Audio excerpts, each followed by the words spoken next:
Doctor Rakesh Verma के YouTube channel में आपका हार्दिक अभिनंदन है। जर्मन मनोवैज्ञानिक एबिंगहोस ने बताया है कि मनोविज्ञान का इतिहास भले ही छोटा हो परंतु इसका अतीत बहुत लंबा है। अतीत लंबा है क्योंकि हम आधुनिक समय में ये जानने का प्रयास करते हैं या मनोविज्ञान को एक व्यवहार का विज्ञान के बारे में हम बताया जाता, तो इतिहास लिखित में हमारे पास बहुत छोटा है। International union of psychological science, सबसे पहले हमें इसके बारे में थोड़ा सा हम जानकारी लेते हैं। 1889 में पहली बार फ्रांस के अंदर पेरिस में एक वर्कशॉप हुई जिसके बारे में डिस्कशन हुआ। अब इसमें दूसरा पहलू आता है ग्रीक के अनुसार, मानव सभ्यता को ग्रीक के अनुसार मनोविज्ञान में क्या बताया गया है। यह ग्रीक, चीन और भारत में 300 से 500 ईसा पूर्व के प्रमाण मिलते हैं। मनोविज्ञान के ग्रीक में 300 से 500 ईसा पूर्व के प्रमाण मिलते हैं। ग्रीक में प्लूटो, चीन में कन्फ्यूशियस, भारत में महात्मा बुद्ध आदि के महत्वपूर्ण प्राचीन इतिहास के बारे में हमें मिलता है जिन्होंने मनोविज्ञान के ऊपर चर्चा की है। मनोविज्ञान की प्रथम प्रयोगशाला विल्हेल्म वुंट ने 1879 में लिप्जिंग यूनिवर्सिटी में स्थापित की, जिसको आजकल कार्ल मार्क्स विश्वविद्यालय के नाम से जाना जाता है, जो कि मनोविज्ञान को एक प्रयोगात्मक मनोविज्ञान या साइंस कहलाने में एक विश्व स्तर पर प्रसिद्धि जहां से हमें मिली है। अब 1920 में मनोविज्ञान की लगभग 14 शाखाएं हमें मिलती हैं जिसके बारे में हमें जानकारी है, लिखित में हमारे पास है। उनको हम धीरे धीरे आप लोगों को बताएंगे। संगठनात्मक, पर्यावरण, स्पोर्ट्स, स्वास्थ्य, वैज्ञानिक, सामुदायिक, इकोनॉमिक, राजनीतिक, अनुप्रयुक्त, संज्ञानात्मक, मनोवैज्ञानिक मापन एवं मूल्यांकन, मनोविज्ञान एवं राष्ट्रीय विकास, शैक्षिक मनोविज्ञान, निर्देशात्मक मनोविज्ञान, स्कूल मनोविज्ञान, अनुपयुक्त वृद्धशास्त्र जिसको हम मनोविज्ञान एवं कानून, परिवहन मनोविज्ञान। अब इस बारे में, इसके इतिहास के बारे में आगे जानते हुए हम बताने की कोशिश करेंगे, प्रयास करते हैं। 1999 तक 1999 तक हमारे पास 87,000 मनोवैज्ञानिक पूर्वकालिक सदस्यता प्राप्त कर चुके थे। अब ये जो मनोवैज्ञानिकों की संख्या थी ये रजिस्टर्ड मनोवैज्ञानिक थे 1999 तक, और विश्व स्तर तक इनके बारे में हमें बताया गया है। अब इसमें थोड़ा सा विषय को और आगे बढ़ाते हुए प्री साइंटिफिक साइकोलॉजी, मनोविज्ञान का साइंस से पहले का थोड़ा सा प्रादुर्भाव क्या रहा उसके बारे में हम चर्चा करते हैं। पुरातन ग्रीक में मनोविज्ञान की कहानी 6ठी शताब्दी से आरंभ रहती है। 600 ईसा पूर्व से 332 ईसा पूर्व तक प्रकृतिवाद का नाम दिया गया। मनोविज्ञान को उस समय पे प्रकृतिवाद का एक नाम दिया गया। इसे हेलेनिक युग के नाम से भी जाना जाता है। इसमें 3 मनोवैज्ञानिकों की चर्चा की जा सकती है, जिसमें नंबर 1 सुकरात 469 to 399 ईसा पूर्व तक। उसके बाद दूसरे हैं प्लेटो, जिनका टाइम पीरियड रहा 427 से लेके 347 ईसा पूर्व तक। अरस्तु 384, 384 एंड 322 ईसा पूर्व तक। सुकरात के बारे में थोड़ी सी हम डिस्कशन करेंगे।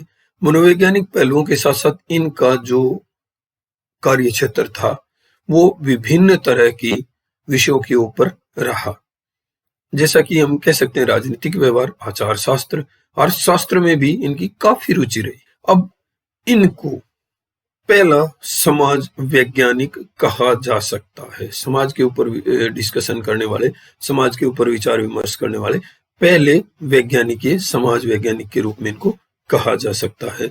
इन्होंने आत्मा पर बल डाला, जैसा कि मैंने आपको बताया है कि मनोविज्ञान के इतिहास में प्री साइंटिफिक पहले आत्मा के ऊपर इन्होंने बल डाला, और इन्होंने माना कि आत्मा जो है मृत्यु के बाद छाया की तरह हमारा साथ छोड़ देती है। इसके बाद इन्होंने बताया कि शरीर जो है हमारा वो नश्वर है और आत्मा अमर है। इसके साथ साथ इनका मानना यह है कि व्यक्ति में प्रत्यक्षण के अलावा और भी कई चीजें होती हैं, जैसा कि तार्किक शक्ति, जिसको हम कह सकते हैं लॉजिकल पावर्स, जिसमें हम तर्क करने की एक शक्ति हमारे पास होती है। इसके बाद दूसरे महान मनोवैज्ञानिक के रूप में हम जिनका विषय के बारे में जिन पे चर्चा करेंगे वो है प्लेटो। 427 से लेके 347 ईसा पूर्व तक इनका समय रहा। इस समय के दौरान इनका जन्म एथेंस में हुआ, जो कि विश्व प्रसिद्ध जगह है, और ये सुकरात के शिष्य रहे, उनके ये छात्र रहे। तो ये भी एक इनके लिए बहुत बड़ी उपलब्धि है। इनका महत्वपूर्ण योगदान जो रहा वो रहा विचार का सिद्धांत। अब उस विचार के सिद्धांत की कुछ विशेषताएं निम्न प्रकार से बताई गई हैं, या इस प्रकार से उनको परिभाषित या उन विशेषताओं के ऊपर चर्चा की जा सकती है। विचार में परिवर्तन नहीं होता। विचार जो है वो पूर्णतः अपरिवर्तनीय होते हैं। विचार पूर्ण होता है, विचार जो है परफेक्ट होता है अपने आप में, उसमें किसी तरह की कोई कमी नहीं होती, वो पूर्ण होता है। विचार को समय के बंधन में नहीं बांध सकते, समय के अनुसार विचार नहीं बदलता, या उसको समय के बंधन में हम नहीं बांध सकते। अगला बताया गया इसमें, विचार जो है पदार्थ से भिन्न है, पदार्थ से अलग है।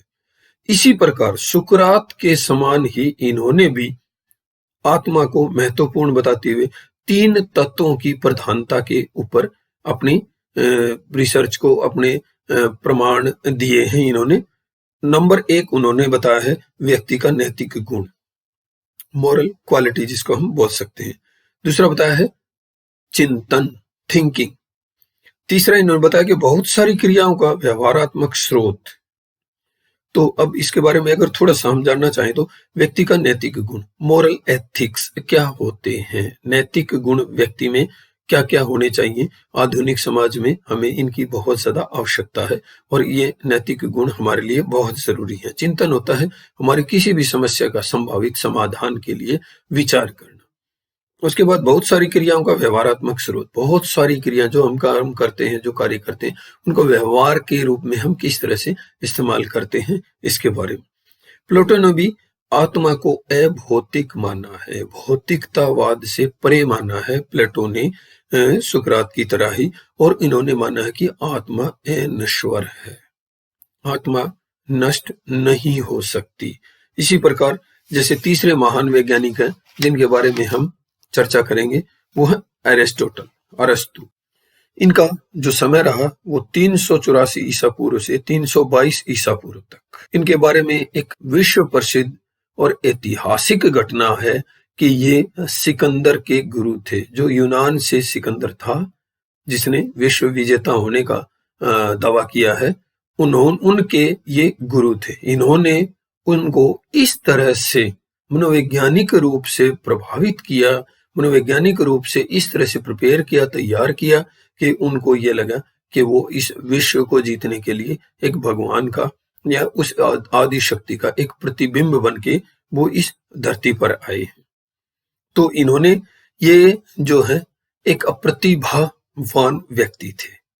केवल मनोविज्ञान ही नहीं, इनका जो विषय रहा, इनके जो कार्य रहे, आधुनिक सभी तरह के विषय के ऊपर इन्होंने चर्चा की है। दूसरा इसमें ये इनको पहला वास्तविक मनोवैज्ञानिक कहा जा सकता है। ये बहुत अच्छे काउंसलर भी थे, बहुत अच्छे गाइड करने वाले भी थे, निर्देशक भी थे।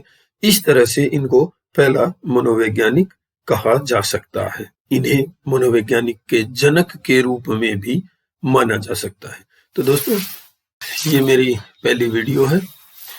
मुझे आप लोगों का सजेशन की आवश्यकता है। अगर इसमें कोई त्रुटियां हैं तो आप मुझे नीचे कमेंट करके बता सकते हैं। इसके अलावा कोई बात आप जानना चाहें तो आप मुझे भेजिए, मैं उसको बताने का, उसका जवाब देने का पूरा प्रयास करूंगा। धन्यवाद, नमस्कार।